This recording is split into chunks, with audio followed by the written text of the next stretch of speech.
I'm Jason, and I want to give a little bit of background to this poem before I read it. This really happened, and we were sitting on the couch as a family. My wife was holding the baby, and the baby was all like in the wrap, and she was holding her, and baby was asleep, and my wife leaned her head back on the couch, and she was asleep, and I was sitting there next to him writing, and I'd finished what I was working on for the night, and started writing some verses about just being there in that moment and how every little thing had changed in a positive way and things like that. And so I say all that to say that this happened real life. Like I wrote this story as it was taking place. When I wrote one sentence, I didn't know what the next sentence was going to be. And at least the first draft of this was very organic, and then I went back and edited it to make it flow a little bit better.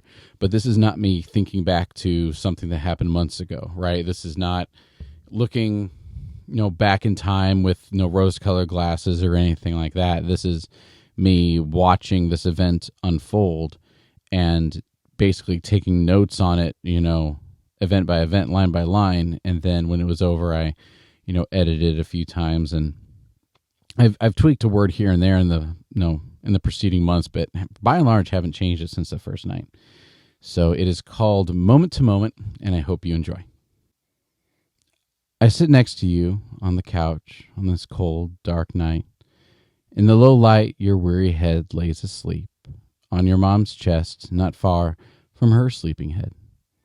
Yours, the head of an infant, hers, a mother's worry instead. Even as I pen these words with my pen, she lifts her head sleepily, searching for a nearby blanket, finds it, pre-staged at arm's reach, unfolds it, lays it across your sleeping back, leaving her own arms exposed to the heat the night lacks. Then her eyes close again, and she leans her head back. I pray that as your days and years stack into a life, that you learn of moments like this, when your mother awoke to a worry, saw to your needs through eyes still blurry, then closed her eyes again. Because for her, knowing that you were safe meant that one moment could end and the next one begin.